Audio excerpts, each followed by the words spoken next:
Vale. Porque tiene que entrar el otro grupo. Así es que, Ok. Marilu, bienvenida, y Ani que está aquí, hoy tenemos a Ani, no sé si abajo estaba Miriam, no vino. Así tenemos que, a ver, ahí viene Miriam, ya está, estaba preguntando por usted. Hasta ahorita terminó la clase, Eva. Una consulta, ¿por qué página del manual vamos entonces? Bueno, pues estamos entre la sesión 2 y la 3, que es Historia de la Salvación. Aquí tienen ustedes sesión. En página, no sé si son los mismos manuales. Permítame un momentito. A saber. Espérame un momentito. La salvación. Sí, la salvación. Sí. Bueno, la sesión 3 dice página 21. Sí, es que lo que le digo, lo que le digo que no todos están Okay. los manuales, pero en el manual que parece que tiene la mayoría, sí, es página, un repasito rápido de la sesión 2 de la historia de la salvación en la página 10, y rapidito voy a pasar a el pueblo de Israel, escenario de la historia de la salvación, página 21, como usted muy bien está diciendo. Ok, gracias. Perfecto. Bueno, entonces esto ya lo habíamos trabajado, pero siempre es importante porque unas vienen, otras van, y pues yo quisiera que todas tuvieran un poquito el sentido de lo que estamos haciendo, el contexto, ¿verdad? Entonces la sesión 2 nos presentaba la historia de la salvación, la 1 nos daba todo el tema de lo que era la Biblia, como sí, todo eso, los libros que la formaban, bueno, todo eso. Y luego aquí, pues ya íbamos con el tema de la historia de la salvación, que tenemos que tener claro que empieza en el capítulo 12 y que lo que es básicamente es Dios mismo salvando. O sea, eso lo explicamos en las clases anteriores, cómo el ser humano bueno, tendría que tener la necesidad de ser salvado, puesto que se da cuenta de sus limitaciones, se va dando cuenta de sus realidades, que no lo puede lograr todo, y menos regresar hasta Dios. Ha salido de Dios porque somos creación de Él y hemos de regresar a Él. Esa es una referencia que nos hace San Agustín, ¿verdad? Entonces, la historia de la salvación es el conjunto de acontecimientos históricos, fíjense. O sea que parte de la propia historia, ese es un Dios que entra en la historia. En cuanto Dios ha hecho y continúa haciendo por los hombres para comunicarles. O sea, son acontecimientos de Dios que entran en la historia humana, o sea, la historia de los seres humanos, para comunicarse. ¿Qué quiere comunicar? Pues primero quiere darse a conocer quién es Él. Pues estamos utilizando un antropomorfismo, ¿se acuerdan, verdad? Y luego su proyecto hacia cada uno de nosotros, cada uno de sus hijos. Un proyecto que es de Dios y que parte de su amor, de su misericordia, que nos quiere hacer partícipes. O sea, no es ningún tema de obligarnos, de imponerse, no, es darse a conocer y proponernos un proyecto para caminar más seguros.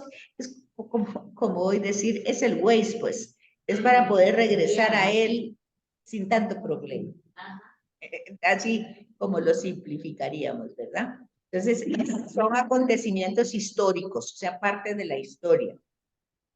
Lo vemos en distintos ciclos. El ciclo de Abraham, son pastores, son nómadas. Después se quedan en un tiempo en Egipto, son esclavos, es otra etapa.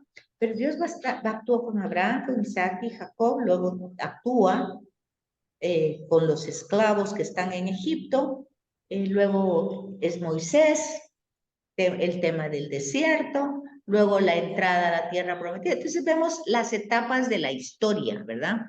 Esas etapas. ¿A ustedes se les quitó la imagen? No. ¿La tienen todavía? Así es que como está grabando, no, a mí sí se me quitó. No, Pero, yo ¿cómo? la tengo todavía en mi pantalla.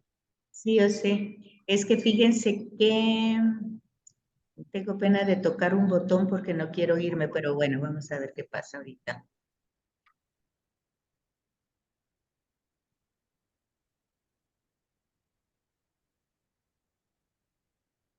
No logro entrar con esta. Bueno, es este, tal vez.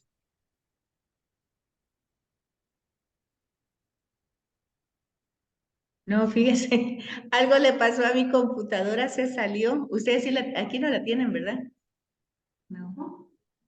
No, yo sigo con la de historia de la salvación.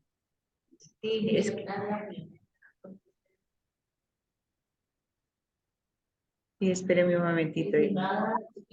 Ahí está, ahí está. Bueno, entonces, es que fíjense que como se está grabando la clase anterior, entonces cuando se termina de grabar, me quita la imagen. Para comprender lo que quiere decir la historia de la salvación, hay que tener en cuenta dos cosas. Primero, que es la historia, es siempre una historia que la desarrolla el ser humano. Hay que tomar en cuenta eso. Que la historia la lleva a cabo el ser humano. Que la historia humana se convierte en historia de la salvación cuando se interpreta y descubre su sentido a la luz de la fe. ¿Cómo comprenden ustedes esta parte? La historia humana se convierte en historia de la salvación cuando se interpreta y descubre su sentido a la luz de la fe. ¿Cómo lo entienden? Ese párrafo. Yo entiendo que si uno no tiene fe, no puede conocer o interpretar la historia de la salvación. Exactamente. El elemento fe es sumamente importante, o sea, creer en Dios, ¿verdad? Porque si yo no creo que soy criatura, que soy creación de Dios, tampoco voy a entender o voy a creer que Dios tenga un proyecto salvador para mí. Entonces, mi historia va a ser solamente lo que yo miro que hago. O sea, yo compré mi casa, yo compré mi carro, soy yo. No tiene que ver Dios nada que ver con esto porque soy yo la que voy a trabajar, soy yo la que me levanto temprano, soy yo la que aprendí, soy yo la que estudié, soy yo. O sea, yo totalmente, Dios está al margen porque el fundamento es, yo no creo que soy su creación ni que Él tenga un proyecto para mí. No, a través de la palabra, vaya hablando de esa persona que nos amó tanto, que nos sigue amando, y no es ahí donde nosotros como que vamos cultivando esa fe Claro. para que ya les voy que Él, Así. Exacto. Aquí dice Miriam que por eso uno lee la escritura para ir entendiendo la necesidad que tenemos de ser salvados, ¿verdad?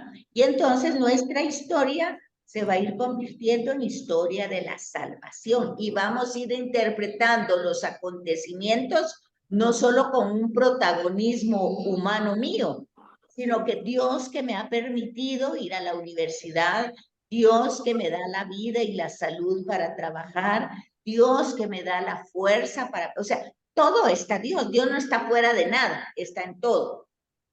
Y si hay situaciones difíciles, pues Dios que me da la fortaleza para irlas afrontando, Dios que me da la sabiduría. Y si me enfermo, pues Dios que me va dando la posibilidad de ir al médico y la medicina para ir recobrando la salud. O sea, vamos interpretando todo como una historia donde Dios es el protagonista de nuestra historia. Y vamos viendo ya cuando leemos la escritura, como dice Miriam, no como algo que le pasó a Abraham, a Isaac, como dice, sino algo que me pasa a mí también diariamente, constantemente. Bueno, entonces eso. Y los protagonistas, pues son esos. Dios que ama a los hombres, como dice Miriam, como un padre, y por eso nos ha creado. Y cuando pecamos, ya hablamos de que esa palabra es una palabra bíblica, ¿verdad? El pecado es una palabra bíblica. Cuando hacemos actos que nos separan de Él, pues Él es el protagonista que nos busca con su amor y nos da nueva oportunidad para recuperar esa relación con Él, ¿verdad?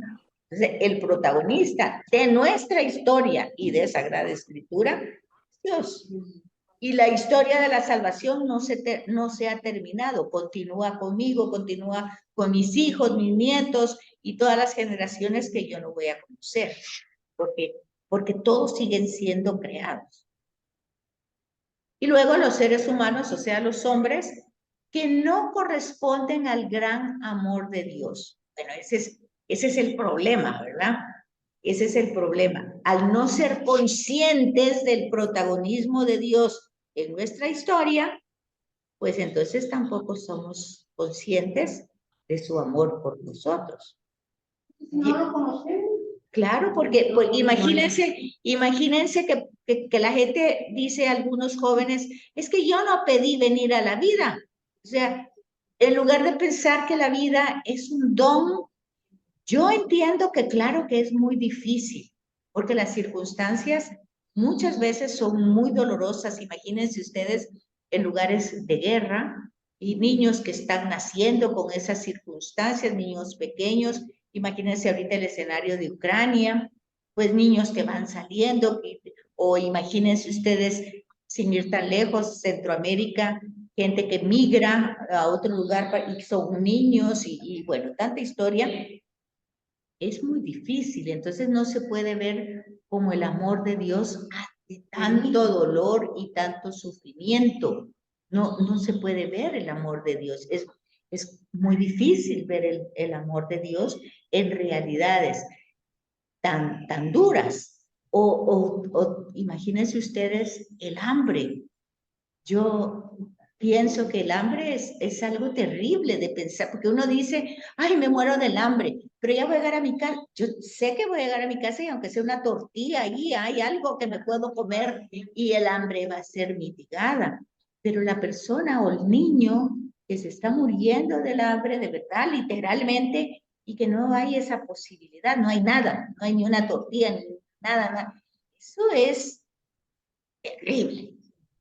Terrible, doloroso a morir. Entonces, cuando uno se da cuenta de eso, uno dice, es muy difícil creer que Dios me ama y que tiene un proyecto para mí y que ese proyecto es de salvación. ¿Y cómo lo voy a reconocer yo? Ese es un extremo. Y el otro, el extremo, es que el que tiene todo y no necesita a Dios para nada. Son los dos extremos en que es muy difícil. Y saben que eso lo encontramos en el Salmo y lo encontramos también en Proverbios. No me des la riqueza tan grande que me haga olvidarme de ti. Ni me des la miseria donde yo no pueda reconocerte porque es tanto mi sufrimiento y mi dolor. Eso está en una oración, porque los dos extremos son así de serios, ¿verdad? Pero digamos que en el que no tiene nada, pues nosotros podemos hacer algo podemos hacer, no todo, pero podemos hacer algo. Bueno, entonces el mensaje que la Biblia que nos da, se puede resumir de esta manera. La Biblia nos narra la historia de la salvación, pero es una historia escrita por inspiración de Dios y por revelación. Primero, por revelación de Él, que Él se da a conocer. Y segundo, porque inspira a los que van a escribir primero a los que lo van a transmitir de forma oral y luego a los que lo van a poner por escrito, ¿verdad? Y luego también a nosotros, ustedes y yo y todos los que vienen, que también transmiten lo escrito y lo van desarrollando. Y hay que entender que el punto central de toda la historia de la salvación es Jesucristo. Entonces, para comprender muchas veces los temas del Antiguo Testamento, tenemos que conocer bien a Jesús, porque Él es judío. Y lo que encontramos en el Antiguo Testamento es referencias a la religión, a la cultura, a la sociedad judía. Entonces, Jesucristo, pues, es la palabra de Dios que entra en nuestra historia humana como una realidad humana, con cuerpo, alma, con todo, como somos los seres humanos, en una tierra determinada y un momento preciso del tiempo. Por eso nosotros partimos, pues, no es que partamos del Antiguo Testamento, partimos de Cristo, pero vamos retrospectivamente al Antiguo Testamento para entender el mensaje de Jesús, porque si no, no lo entenderíamos. Y entonces aquí habíamos visto ya esta cita del Catecismo 306 que nos dice que la historia de la salvación es la historia de la salvación del hombre en su paso por este mundo, mediante intervenciones especiales de Dios y el concurso de algunos hombres que tienen la capacidad de cooperar libremente en la realización de esos designios. O sea, el designio grande de Dios es que nos salvemos. Esa es la voluntad de Dios. Y eso también lo dice Salmos y los Proverbios. Dios no quiere la muerte del que hace daño, del malo. Quiere que cambie su corazón, porque el designio de Dios es que toda la humanidad se salve. Esa es la voluntad de Dios. O sea, la voluntad de Dios no es que no nos enfermemos o cosas en relación a la materialidad que son importantes, sobre todo en lo elemental, techo, comida y ropa, ¿verdad? Son las necesidades básicas que cualquier ser humano en su dignidad debe cubrir, ¿verdad? Entonces, sin embargo, pues para eso tenemos nosotros capacidades humanas para hacerlo. Dios nos ha dado el intelecto, nos ha dado las manos, nos ha dado pues la capacidad de ver cómo podemos nosotros ir desarrollando y poder satisfacer esas necesidades sin afectar a otros seres humanos. Bueno, entonces aquí tienen ustedes cómo la historia de la salvación es una corriente que solo beneficia a quienes se sumergen en ella, o sea, los que participan de esa historia. No para las que solo hacen vaya, o sea, no para los espectadores, ¿verdad? O sea, no hay que ser un espectador de la historia, hay que ser un actor, ¿no? Hay que, como decía el dicho guatemalteco, a Dios rogando y con el mazo dando. O sea, hay que trabajar, no esperar que las cosas se solucionen desde arriba, sino que nosotros tenemos pues muchas habilidades, muchos talentos que Dios nos ha dado y que con la ayuda de Él los podemos ir desarrollando en los conflictos que tenemos en la vida. Entonces vemos que en la Sagrada Escritura vamos a encontrar etapas de la historia de la salvación. Entonces, ¿cómo vamos a encontrar esas etapas? Pues graduales. Va a ir la revelación, o sea, Dios se va a ir dando a conocer gradualmente, o sea, poco a poco, según las etapas que se van constituyendo en la historia, realizaciones parciales del designio divino. Entonces tenemos, primero habíamos visto Génesis, es una etapa, es un momento primario. Abraham es pagano y va poco a poco, o sea, es politeísta, es religioso, pero cree en muchas divinidades. Y poco a poco va conociendo, va teniendo la experiencia de un ser, no de muchos. Entonces, eso va siendo gradualmente, no pasa de un día para otro, ¿verdad? Poco a poco, gradualmente, él va conociendo a ese ser. Luego, él se lo transmite a su hijo, luego el hijo se lo transmite a sus hijos. Y ahí vamos viendo dificultades, problemas humanos, que no es que sean válidos en aquel tiempo o lo que sea, sino que es que sí somos los seres humanos. Pero a pesar de eso, Dios se va manifestando gradualmente, nos va realizando por etapas, parcialmente, según el designio divino. O sea, ¿qué quiere decir eso? Quiere decir que Él tiene un plan ya para nosotros, que ya Él sabe cómo debemos de ser nosotros.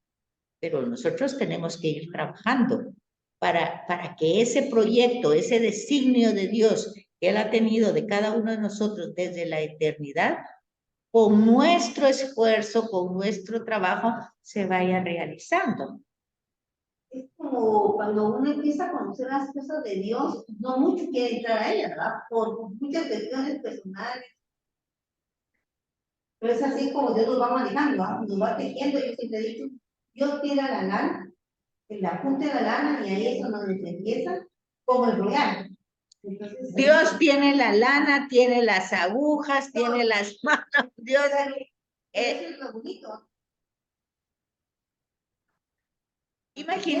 imagínense que cuando es esto y nosotros captamos eso, en una enfermedad, por ejemplo, grave o lo que ustedes quieran, no vemos, ay, qué castigo, qué me está pasando, sino que vemos que de alguna manera ese designio que Dios tiene de mí, pues no ha hecho, ese designio que Dios tiene de mí, permite que en esa enfermedad yo vaya, pues como logrando el diseño. O sea, esa enfermedad es necesaria para el diseño que Él tiene de mí. Obviamente que yo la tengo que seguir de acuerdo a lo que conozco de Él. O sea, ¿qué significa eso? Pues que en lugar de quejarme, lo ofrezca. No significa que es el designio de Dios y me quedo ahí acostada en la cama. No, tengo que buscar al médico, tengo que tomar el medicamento, tengo que seguir el proceso y tengo que hacerlo ofreciéndolo todo y pidiéndole siempre que lo que está pasando pues sea para que ese designio se cumpla. Eso cuando yo soy consciente de que formo parte de ese plan de salvación, ¿verdad?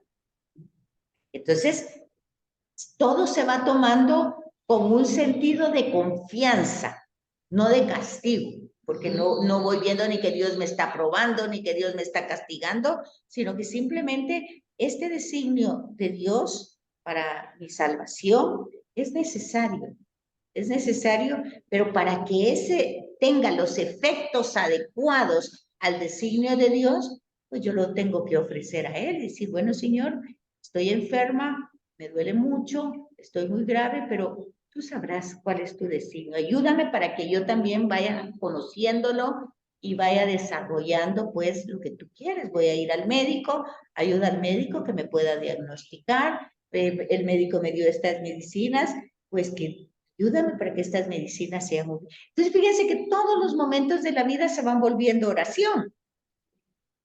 No es que yo voy a decir, ay Señor, si voy en el carro manejando, que no encuentre parqueo.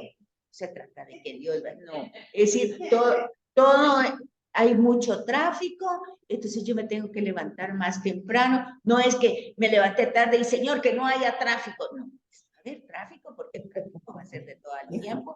Pero por eso yo me tengo que levantar más temprano, porque yo sé que va a haber tráfico, y si sé que todo va a estar lleno porque no va a haber parqueo, pues tengo que llegar más temprano para encontrar el parqueo. O sea, yo tengo que colaborar, no esperar que Dios haga todas las cosas. O sea, yo tengo que entender que yo tengo una vida que me ha regalado y una salud, pero me ha dado capacidades para que yo vaya caminando, ¿verdad?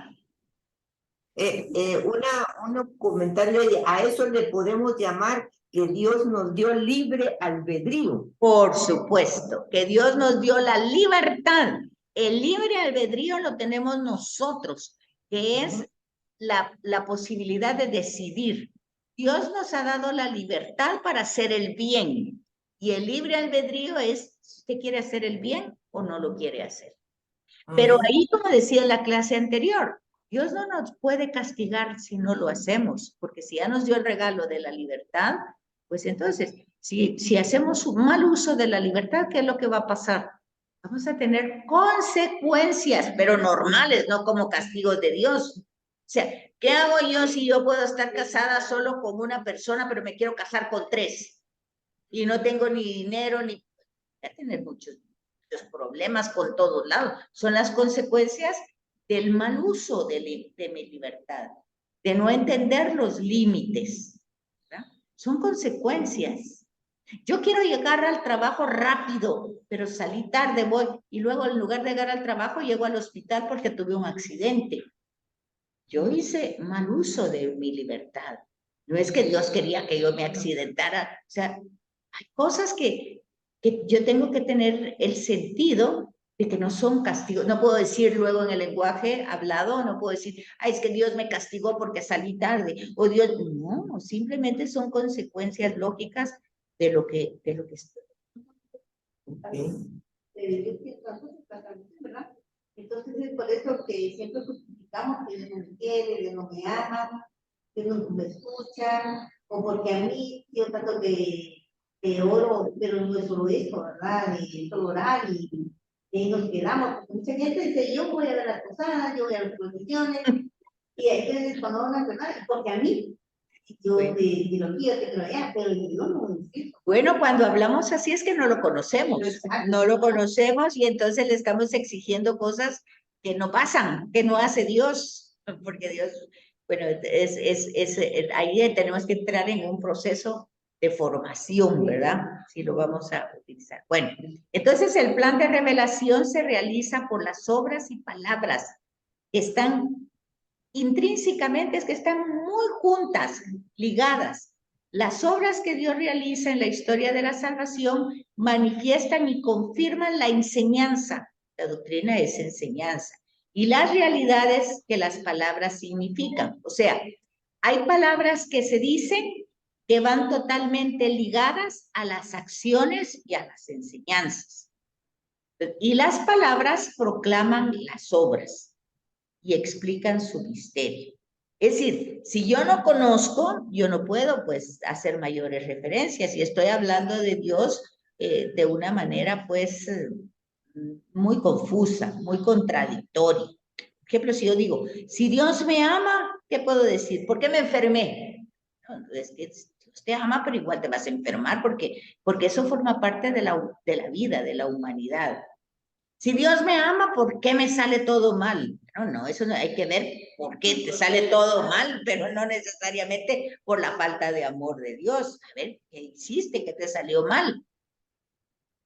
Hay muchos elementos que nosotros culpamos a Dios, pero es como dice Miriam aquí hace un momentito, porque no queremos aceptar nuestras equivocaciones y al querernos justificar, pues lo ponemos en Dios. Pues eso lo encontramos desde Génesis 3, ¿verdad? Cuando se utiliza esa escena donde Dios pregunta, ¿dónde estás, Adán? ¿Por qué hiciste lo que hiciste? Y Adán dice, no fui yo, fue la mujer la que me diste. Pues al final era Dios el culpable, porque ¿para qué me la diste, pues? ¿Para qué me diste a esta mujer? Y ahora miren el lío que me metió. Y entonces la mujer dice, bueno, ¿y tú por qué? No, tampoco fui yo, pues, este animal que está aquí. Bueno, entonces, ¿verdad? Entonces ahí tenemos todo ese problema poníamos hace 8 días este ejemplo de la electricidad, ¿verdad? Bueno, entonces vemos los momentos de la prehistoria, eso también ya lo habíamos dicho, y ahí estábamos ya con el tema del conocimiento, la riqueza de la vida divina, la misteriosa conciliación con la justicia, o sea que la salvación significa liberarse del pecado, eso significa no liberarse de enfermedades, no liberarse de que no va a encontrar tráfico, no liberarse de que no me van a sacar del trabajo porque hice las cosas. Si yo he hecho las cosas mal, es como cuando éramos jóvenes, que no estudiábamos, ¿verdad? Y que íbamos a la iglesia, que Señor, que gane el examen, que gane el examen. Y bueno, a veces se acuerdan ustedes que teníamos una buena zona y lográbamos ganar y decíamos, ay, gracias a Dios gané. Y entonces, y era que en otros momentos habíamos hecho bien las cosas y el examen pues habíamos salido mal, pero con la zona ganábamos. Yo me acuerdo que Santo Domingo, yo, octubre, ese estudio de pensamiento lleno de hilo rojo, lleno de hilo rojo. Yo creo que Dios todos quieren ganar, pero si no estudian, están en los cielos y de ahí caen todas las respuestas de tierra. Sí, es una manera de conocer equivocadamente a Dios, de entender el tema de la salvación, o sea, que me libre de que no pierda el año, que no me regañen, que no me castiguen, pero no estudié, no hice lo que tenía que hacer, ¿verdad? Entonces, básicamente tenemos que, pero eso estaba bien, tal vez, no es que estaba bien, pero éramos jovencitos, creíamos. Es decir, esta clase, decía yo en otro grupo, era, por ejemplo, cuando íbamos al colegio e íbamos a ver al jovencito que nos gustaba cuando salíamos del colegio, que todos y antes de salir, ay Señor, que lo mire, que lo mire, que lo encuentre. O decía otra señora, decía que se subía a la camioneta y decía, Señor, que me mire, que me mire, que mire, que voy a... Teníamos mucha fe, les digo yo. Teníamos mucha fe cuando éramos jóvenes y realmente todo eso así lo hacíamos, ¿verdad? Pero el punto es que ya somos mayores y lo triste es conservar esos mismos esquemas siendo hoy mayores, ¿verdad? Adultos. O sea, no hemos crecido espiritualmente, estamos como estancados. Entonces tenemos que entender que esa riqueza divina, que esa misteriosa conciliación que está en el proyecto de salvación, es el amor de Dios, la misericordia, que a pesar de que ya estamos mayores, que igual no lo conocemos, pero que tiene la misericordia de atraernos con su amor para estar aquí, formándonos un poquito, y Él es el que está haciendo esto es el protagonista, Él es el protagonista. Y entonces ya vemos que eso que se anuncia en el credo, que por nosotros y por nuestra salvación, Dios mismo se hace hombre, pues para que lo conozcamos, para que lo amemos, para que lo sirvamos, pues más vale tarde que nunca, ¿verdad? Más vale tarde que nunca. Y entonces ahí vamos viendo todo ese sentido de la creación como bondad original de Dios. Luego vamos viendo cómo el hombre vivía en estado de perfección. Esto nosotros lo tenemos que comprender, como les dijera yo, como un sentido ideal, porque es la realidad, cuando nosotros vamos viendo la historia de la salvación, pero en la historia humana, pues vamos viendo cómo el hombre en el estado de inocencia, podría decirse, es el hombre cavernícola, ¿verdad? Que está en estado de inocencia, que no conoce nada, pero que sabe que no está ahí por casualidad. Tiene un sentido intuitivo de que hay alguien mayor que él que tiene que ver con su existencia. Eso para ir haciendo comparaciones de que el relato no es mentiroso, ¿verdad? Pero tampoco lo que se relata ahí es exactamente como sucedió, ¿verdad? En un paraíso, porque ustedes van de entender que el hombre primitivo no vivía en un paraíso, vivía en una confusión, en una oscuridad, con un miedo terrible de que un animal mayor se lo tragara, y entonces su situación era de mucha vulnerabilidad, ¿verdad?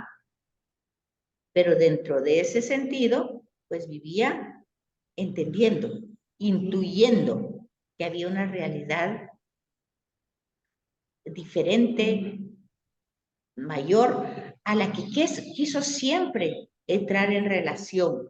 Por eso los cultos, aunque fueran paganos, aunque no supieran de qué se trataba, aunque fueran muchos dioses, aunque fuera el dios del rayo, el del relámpago, el del río, el de la montaña, politeístas, muchas divinidades, pero sí entendiendo que había algo o alguien, ¿verdad?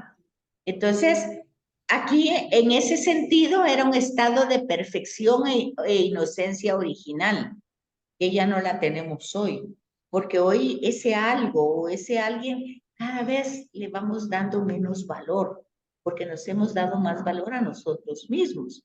Pero ese sentido de familiaridad con Dios se llama gracia. O sea, gracia es regalo, amor de Dios, que todas esas gracias, regalos, amores de Dios, los tenemos por Cristo, por méritos de Jesús. También se llaman dones, también como regalo, ¿verdad? Gracia, don, equilibrio interior de todas las facultades. Sí, desde siempre el ser humano ha sido un ser religioso, sea, no porque conozca al verdadero Dios, sino porque lo intuye en la naturaleza, porque lo intuye en las situaciones, lo intuye. Y entonces ahí vamos viendo que esa intuición es gracia santificante.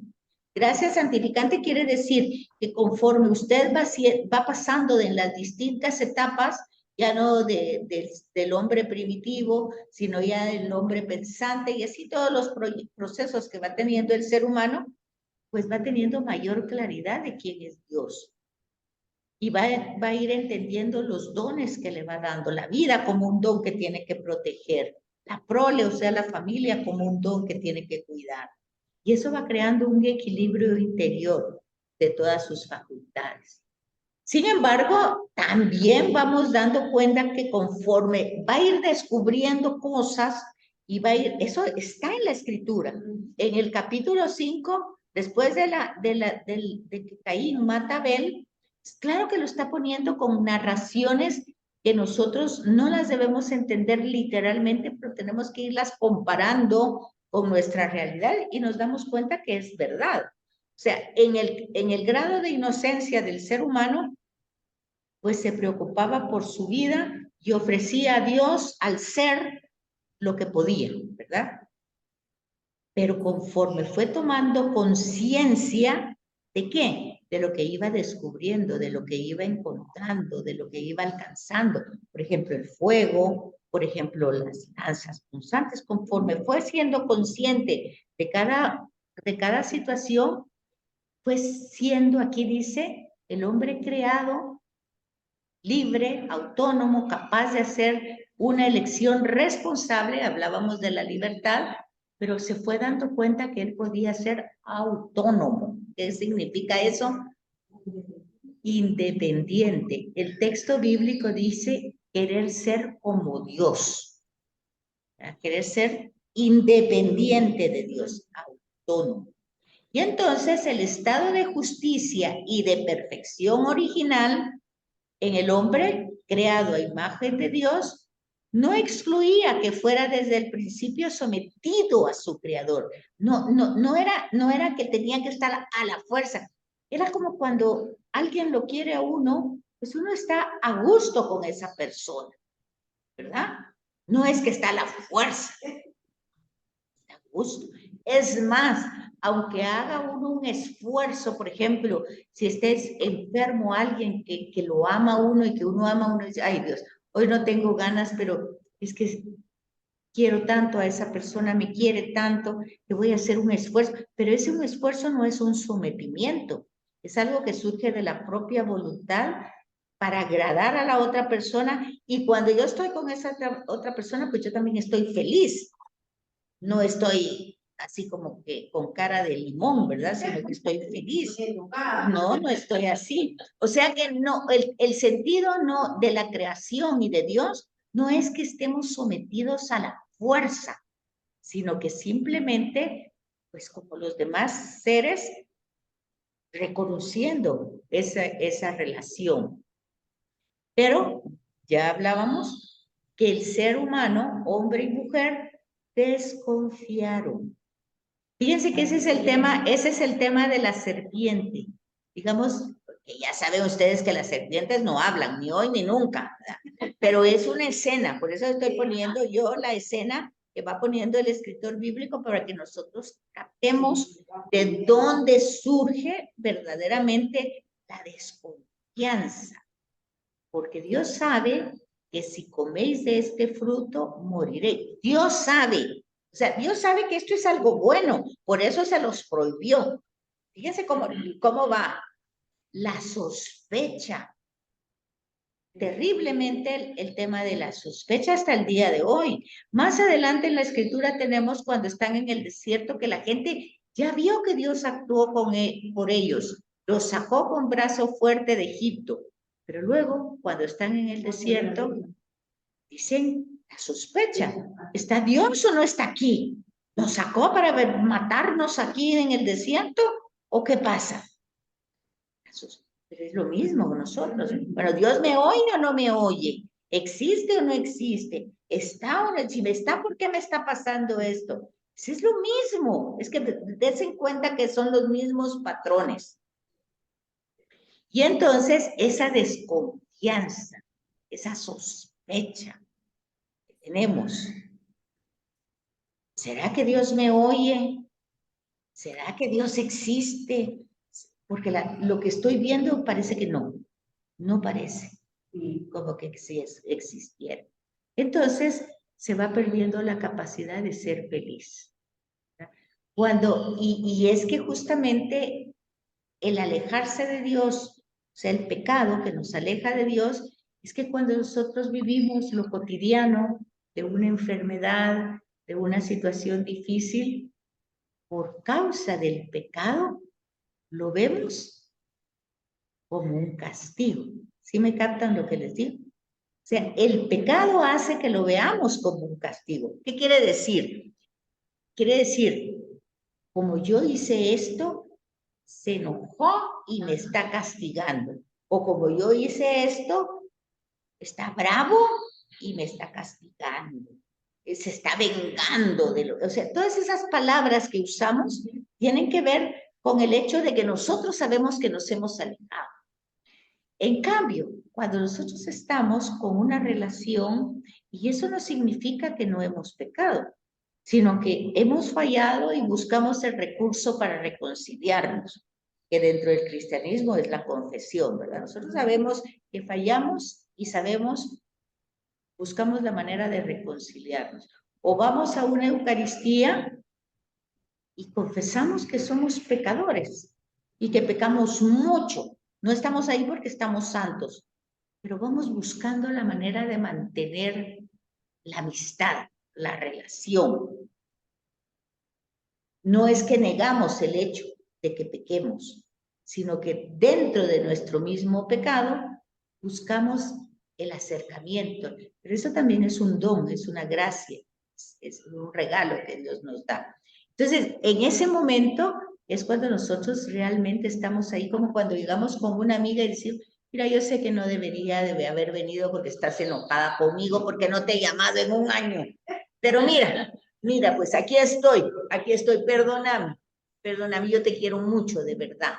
Y no vine porque te venga a pedir nada, más que te quiero ver cómo está. Ahí ya se reconcilió una relación. Es lo mismo con Dios.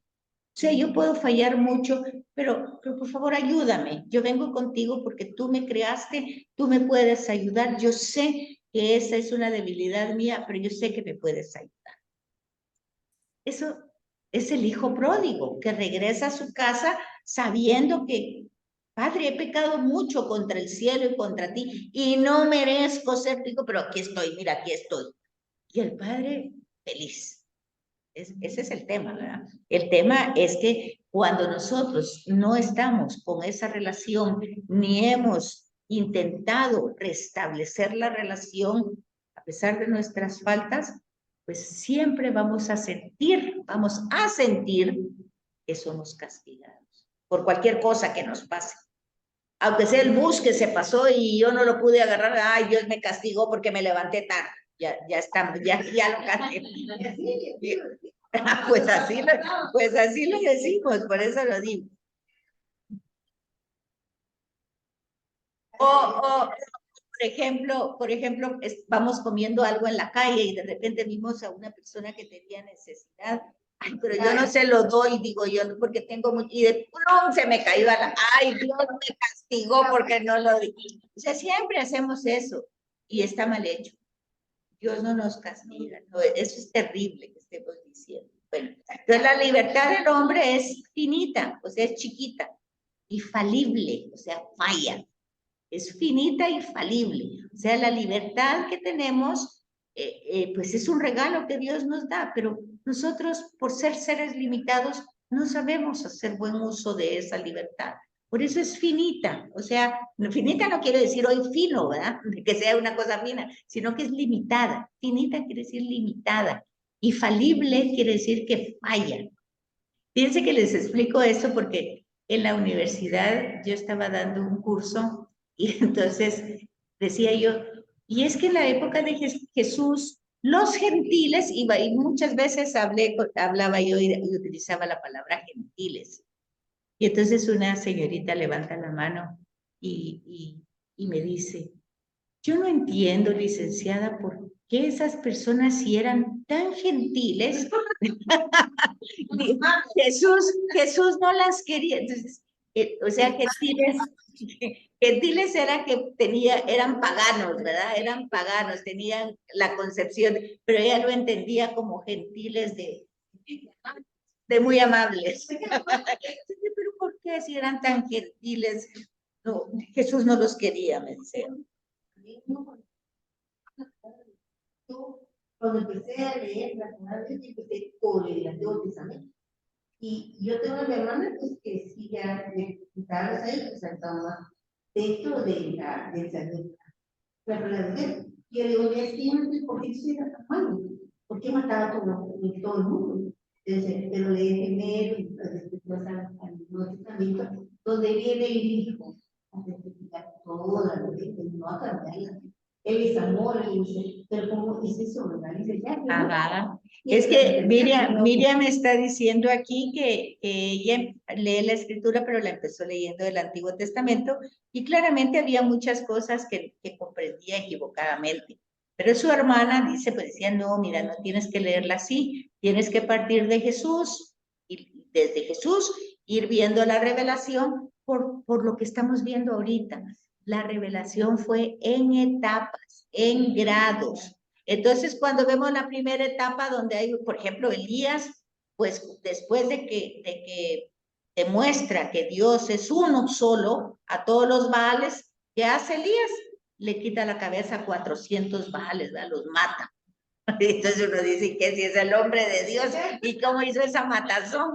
Bueno, pero es un sentido que hay que comprenderlo desde ese contexto, porque luego, por supuesto que la reina lo quiere matar a él, ¿verdad?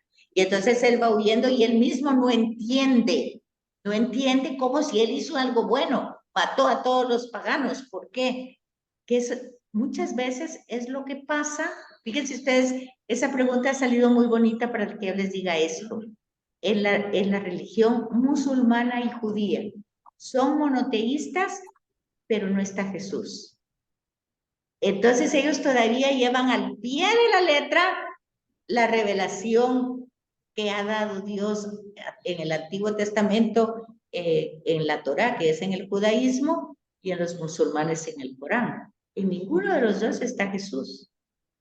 Entonces ellos no entienden todavía toda esta parte en la cual nosotros hemos visto el amor grandísimo de Dios a través de la persona de Jesús, ¿verdad? Pero es para que vayamos viendo por qué. No es el tema de la religión, porque dices que las religiones separan, las religiones esto y lo otro, pero no es eso. Realmente lo que pasa es la falta. Entonces, aquí no sé si se me salió. Marilu todavía está ahí, sí. Usted sí, No, ¿verdad? Alguien sí. se salió, pero no sé quién. Y yo estoy aquí todavía. Bueno, entonces vamos a ver que el creador, o sea, el que ha hecho toda la historia, el cosmos, la humanidad, pues hace con nosotros alianza, o sea, que es convenio, que es una especie de contrato, pero no un contrato impuesto, un acuerdo. Ustedes serán mi pueblo, yo seré su Dios. En el tema de la creación, yo los creo y por todo el amor que pongo en la creación, ustedes naturalmente, pues tendrían que reconocerme como algo bueno, como alguien bueno, ¿verdad? Como fuente de bien.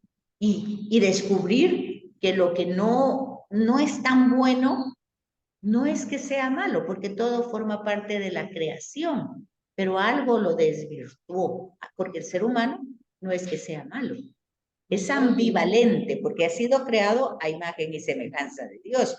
Entonces vean que en estas imágenes dice, se utiliza la forma, se habla, cuando se utiliza el lenguaje, se utiliza un lenguaje antropomórfico.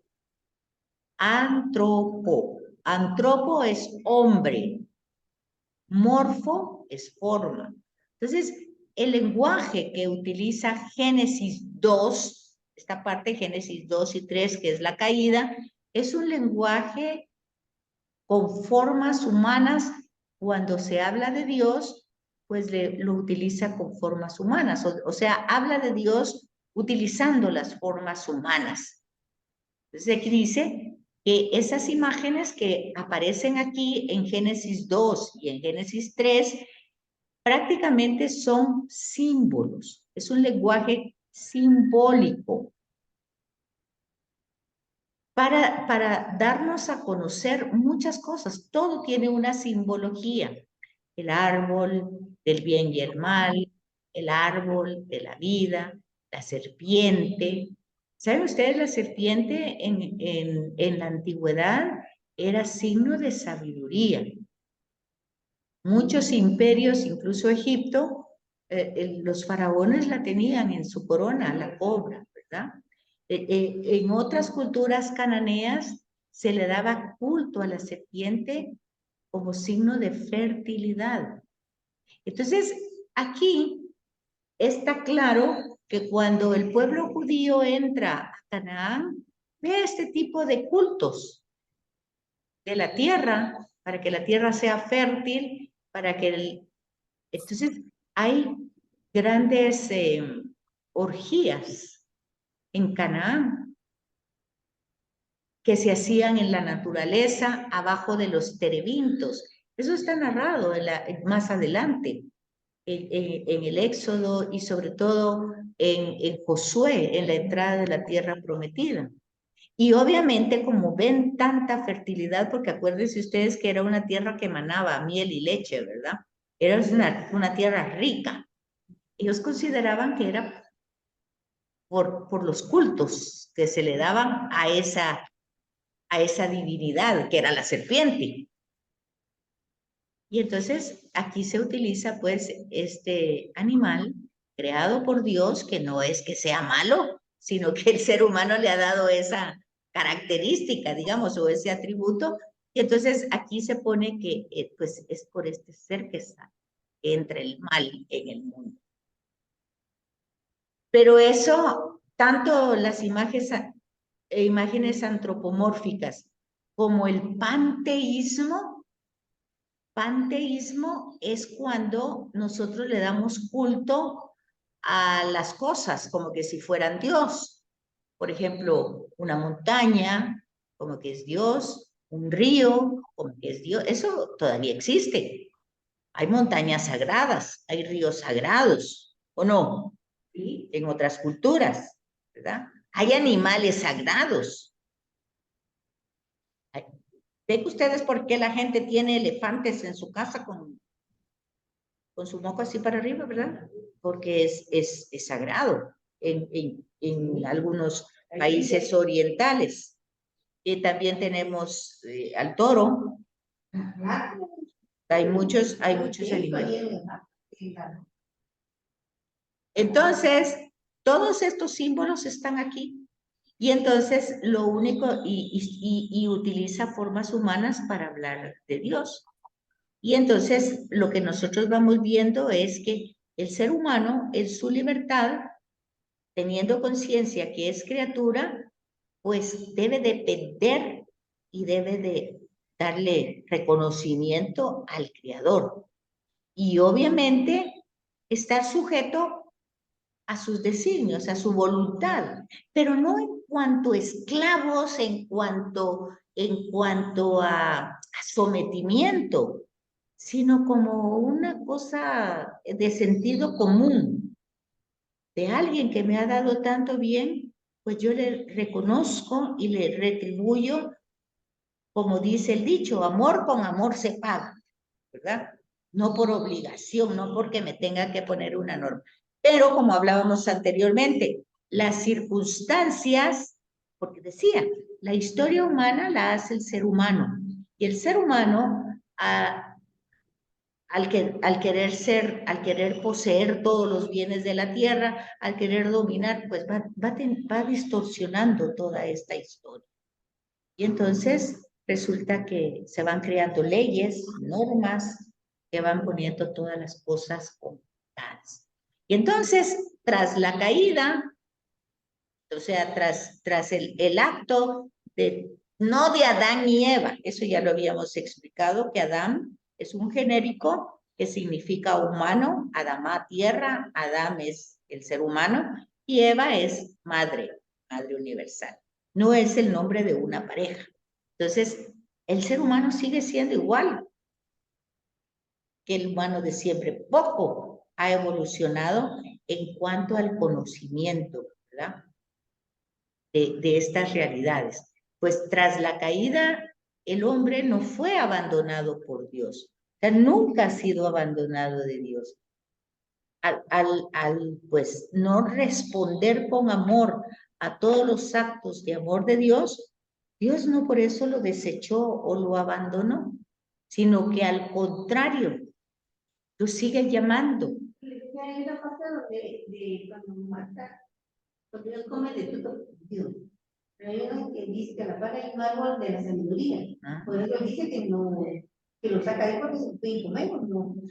Lo que pasa es que por eso hablábamos de que el relato escrito tiene un género literario y no debemos quedarnos en esa literalidad del texto. Por eso decíamos anteriormente, es simbólico, son símbolos. Porque hay también una frase que dice, bueno, el hombre ya comió del fruto, ahora será como otro Dios. Pero ese es un tema simbólico que significa, bueno, el hombre ahora ya es independiente y ya no quiere, pues, mantener una relación con su Creador y Señor. Y hasta el día de hoy vemos que es así. Que aún muchas veces, aún conociendo a Dios, nosotros no queremos, por ejemplo, si debemos perdonar a alguien, que decíamos en una de las clases, decíamos, el perdonar al otro es como darle el password de su relación con Dios y tener yo también ese password con relación con Dios. Pero yo luego digo, no, yo no le puedo perdonar, no puedo y no quiero. Ahí yo ya puse mi postura y Dios me está diciendo, mira, hazlo, es por tu bien, no es por el bien, ni es porque seas buena gente.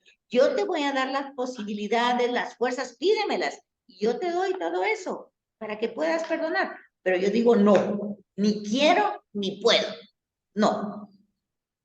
Entonces Dios respeta. Usted no hizo lo que hicieron a mí. Sí. Y para creer en un Dios así, mejor no creo en nada. Entonces ahí vamos cuando nosotros tenemos esa postura hasta el día de hoy, ¿verdad? Pero a pesar de eso, a pesar de todo ese lenguaje y toda esa forma de ser, dice, Dios sigue esperando y anuncia su victoria con el mal y levantarnos de la caída. Eso lo hace hasta Jesús.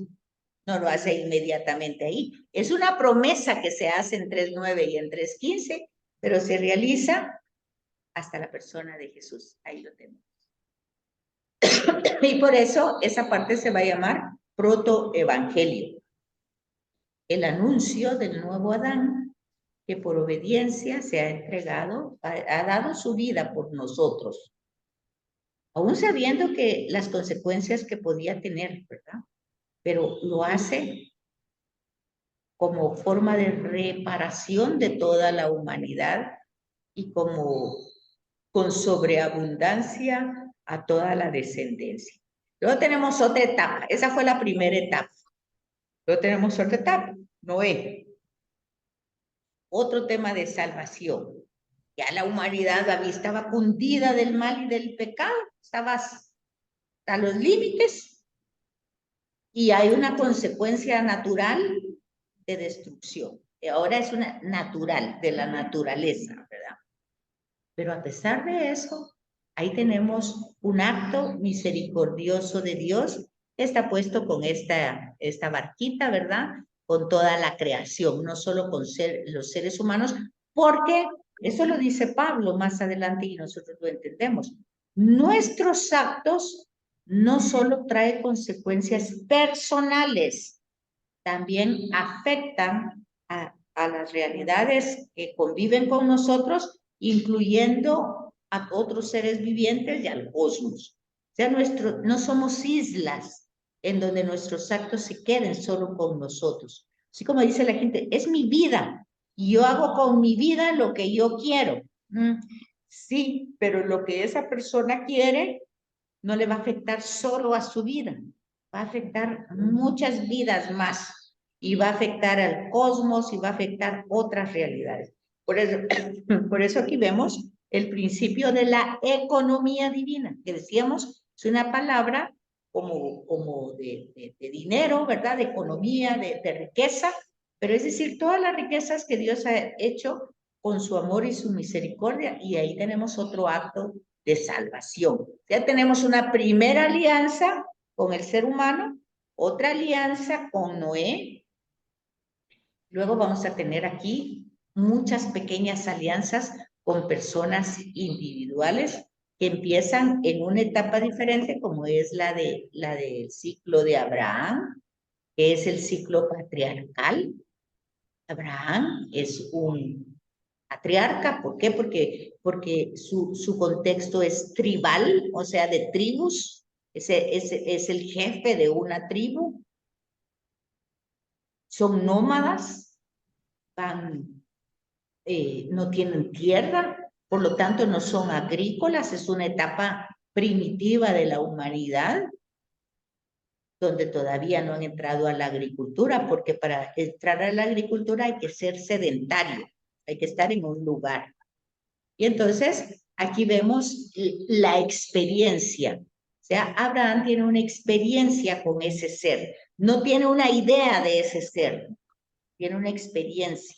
Por lo tanto, la fe no parte de conceptos, ni de ideas, ni de especulaciones, sino de experiencia, de tener un encuentro personal. Benedicto XVI dice eso. No se es cristiano por una buena decisión, por una buena filosofía, por una buena doctrina,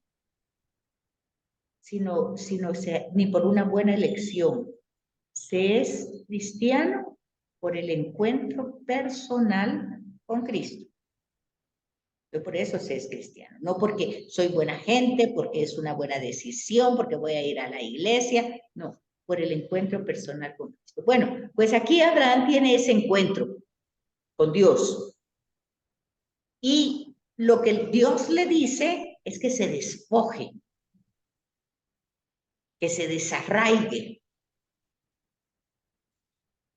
de su realidad histórica. Ya es un hombre viejo, ya tiene tristezas, penas, se acaba de morir su papá, su mujer es estéril, no puede tener hijos.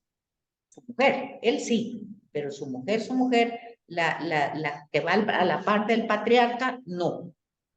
Tienen esclavos, él puede tener hijos con la esclava, de hecho lo tiene con Agar, pero su mujer, su esposa, la patriarca, por decir así, no puede tener.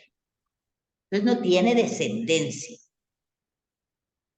Entonces, ante unas circunstancias de la vida humana muy dolorosas de Abraham, ha perdido a su papá, ha perdido a su familia, pues Dios dice, no te quedes lamentando de tus pérdidas, despójate de todo, desarráigate de todo, de tu tierra, de tu familia, y confía en mí, porque desarráigate de tu tierra, de tu familia, de tu casa, y ve al lugar que yo te mostraré. Ese mostraré no dice ni dónde, ni cuándo, ni cómo, ni a qué horas. Mostraré es, confía en mí.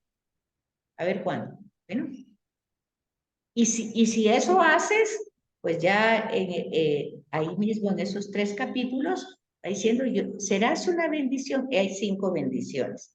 Bueno, pues Abraham dice, marchó. Esa palabra de la Biblia, marchó, significa le creyó a Dios, le creyó, y entonces ahí empezó la historia de las salvación. Entonces, es en ese tema 2, donde tenemos esa llamada de ser origen de bendición para toda la humanidad. Oigan, pero esa bendición no se alcanza con Abraham. Ahí empieza, pero llega a la plenitud Jesús, porque Él es el que crea una humanidad nueva, ¿verdad? Pero aquí empieza el inicio de la promesa, pero se cumple con Jesús. Se va desarrollando por etapas y gradualmente con Abraham, con Isaac, con Jacob, después con Moisés, con Josué, después entran los jueces, después la monarquía, gradualmente los profetas, pero llega esta promesa a cumplirse plenamente en la persona de Jesús. Entonces dice, Dios no realiza la salvación sin contar con el ser humano. Ahí encontramos entonces a cada persona que les acabo de mencionar. Y siempre espera que el ser humano reaccione, le dé una respuesta. Y San Agustín dice esta frase, el que te creó sin ti no puede salvarte sin ti. O sea, el que te creó sin que tú hicieras nada, no puede salvarte sin que tú hagas nada. Tienes que hacer las cosas para cooperar. Y entonces, más adelante vamos a encontrar otra alianza.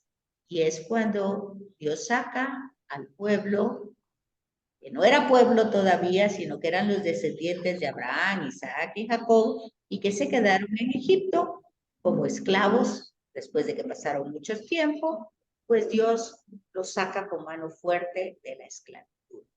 Y todas esas intervenciones de la antigua alianza, que se forma la alianza más perfecta en el Sinaí, todas son orientadas a la intervención definitiva de Jesús. Entonces aquí tenemos el Antiguo Testamento y tenemos el Nuevo Testamento, ¿verdad? Tenemos todas las formas antiguas de la manifestación de Dios, pero también toda esa historia de la salvación después de Cristo llega hasta nosotros a través de la iglesia, a través del magisterio. Todas son prefiguras preparadas por Dios en el Antiguo Testamento y Dios que va desarrollando esa peregrinación en la historia. Pero ahora la iglesia va cumpliendo toda esa realidad antigua ya desde Jesús, ¿verdad? El nuevo pueblo, la nueva alianza, las nuevas relaciones. Entonces, en su folleto tienen ustedes para recordar, para que lean un poquito eso, y la próxima semana sí ya entramos en la sesión 2. Que era importante tener esto por las que no han venido y no han, hoy entraron, solo Marilú entró hoy. Marilú, había alguien más, pero luego salió, no sé quién era, ¿vio usted quién era? Creo que era una señora Gutiérrez que tenía iPad. Ah, pero se salió, entró un poquito tarde, yo le di entrada, pero luego ya no la vi por ahí. Pero le agradezco mucho, Marilú, su tiempo. No sé si tiene alguna duda, pregunta. Sí, mire, no sé cómo explicarlo. Me entró la duda del comentario que hizo Miriam, porque ¿cuál es mi interpretación? Para mí el Antiguo Testamento es el antecedente y es el anuncio de que de la venida de Jesús. Y eso se valida en el Nuevo Testamento. Por lo que si yo quiero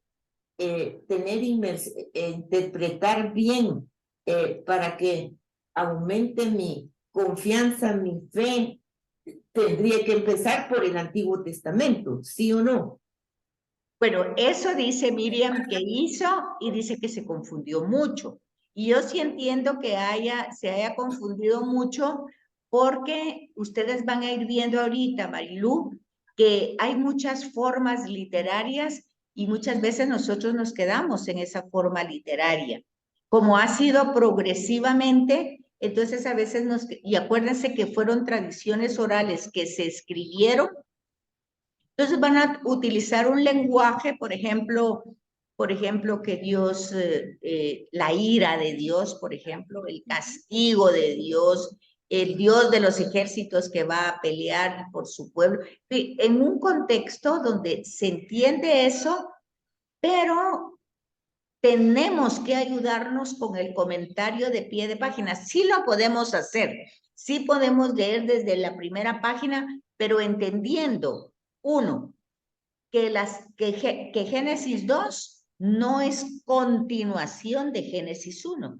sino que son dos relatos que hablan de lo mismo, o sea, no es continuación. Entonces tenemos que entender muchas cosas para poder leer el Antiguo Testamento primero. Pero eso, perdón, pero eso me lleva a que uno solito no puede leer el Antiguo Testamento sin la orientación de alguien que está autorizado para ello. Pero empezar por el Nuevo Testamento no me... Aunque yo empiece solita, yo necesito tener tanto a alguien que me ayude en el Antiguo Testamento como en el Nuevo Testamento. ¿Por qué? Porque me pongo a pensar, Jesús era judío. Exacto. Jesús daba todos los mandamientos de la ley, de los judíos. Entonces, si uno lo malinterpreta, diría, entonces, ¿qué pasó, verdad? Exacto. Usted tiene toda la razón del mundo.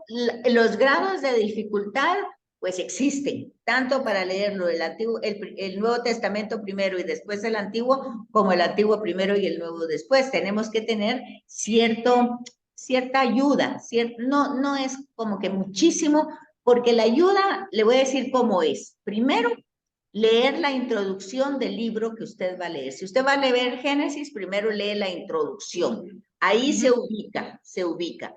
Luego otra forma es ir leyendo las notas de pie de página. Cuando usted, y no ir solo leyendo el texto, porque muchas veces nosotros no leemos las notas de pie de página porque tienen letra muy chiquita.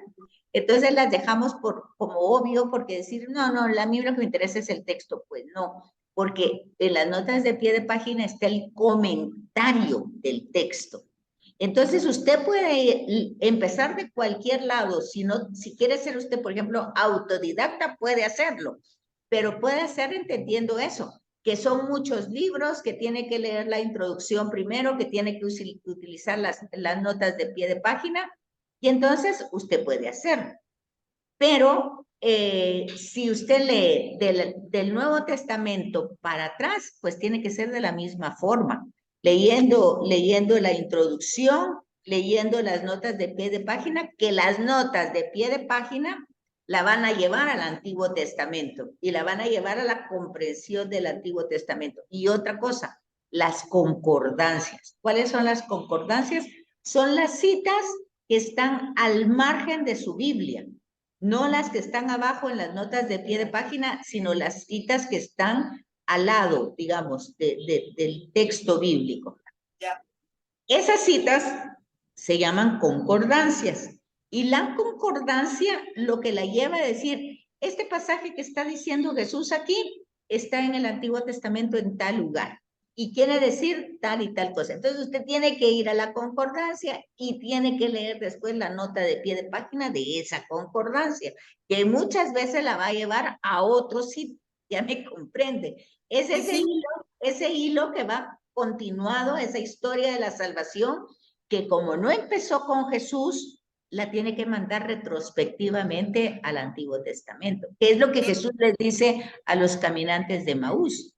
¿Cómo es que no me entienden si todas las escrituras hablan de mí? ¿Verdad? Pero para eso, ¿qué hay que hacer? Escudriñar la escritura.